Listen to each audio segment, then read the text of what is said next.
ಎಲ್ಲರಿಗೆ ನಮಸ್ಕಾರ.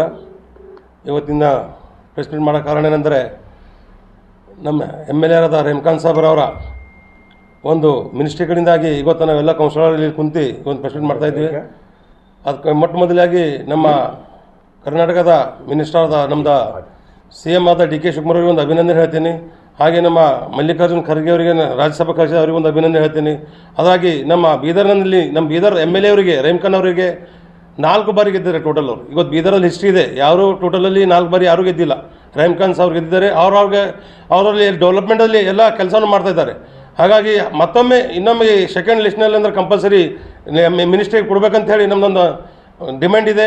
ಹಾಗಾಗಿ ನಮ್ಮ ಬೀದರ್ದ ಎಲ್ಲ ನಮ್ಮ ಕೌನ್ಸಿಲರ್ಗಳು ಎಲ್ಲರೂ ಹೊಸಮಂದಿ ಕಲ್ತು ಇವತ್ತು ನಾವು ಇಲ್ಲಿ ಬಂದು ಒಂದು ಪ್ರೆಸ್ ಮೀಟ್ ಕೊಡ್ತಾಯಿದ್ದೀವಿ. ಹಾಗೆ ಎಲ್ಲ ಡೆವಲಪ್ಮೆಂಟ್ನೂ ಇದೆ ಬೀದರ್ನಲ್ಲಿ. ಏನು ಇವತ್ತು ನಾವು ಹಜ್ ಮಿನಿಸ್ಟರ್ ಇದ್ದಾಗ ಮುನ್ಸಿಪಾಲಿಟಿ ಮಿನಿಸ್ಟರ್ ಆಗಿ ಅವರು ಬೀದರ್ನಲ್ಲಿ ಅನೇಕ ಡೆವಲಪ್ಮೆಂಟ್ ಕೆಲಸ ಮಾಡಿದ್ದಾರೆ. ಹಾಗೆ ಪೈಲೇ ಭೀ ಅವರು ಮಿನಿಸ್ಟರ್ ಇದ್ದರು. ಮತ್ತು ಬೀದರ್ ಶಾಂತಿ ಇದೆ. ಇವತ್ತಂದರೆ 4ನೇ ಸಲ ಗೆದ್ದರು MLA ಅವರಾದರು. ಇವತ್ತು ಬೀದರಲ್ಲಿ ಏನು ಯಾವುದು ಇದಿಲ್ಲ. ಹಾಗಾಗಿ ಶಾಂತಿ ಇದ್ದಾಗ ಬೀದರ್ ಜನತೆ ಎಲ್ಲರೂ ಡಿಪೆಂಡ್ ಇದೆ, ಯಾಕಂದರೆ ಅವರಿಗೆ ಮತ್ತೊಮ್ಮೆ ಮಿನಿಸ್ಟ್ರಿ ಕೊಡ್ಬೇಕಂತ ಹೇಳಿ. ಹಾಗಾಗಿ ನಮ್ಮ ಮತ್ತೊಮ್ಮೆ ಎಲ್ಲರೂ ಎಲ್ಲ ಕೌನ್ಸಿಲರ್ ಕಲ್ತು ಇನ್ನೊಂದೊಂದು ಡಿಮ್ಯಾಂಡ್ ಅದ, ಮತ್ತೊಮ್ಮೆ ರೆಹಮಾನ್ ಸಾವ್ರಿಗೆ ಮಿನಿಸ್ಟ್ರಿ ಕೊಡ್ಬೇಕಂತೇಳಿ ನಮ್ಮದೊಂದು ವಿನಂತಿ ಅದ. ಧನ್ಯವಾದಗಳು.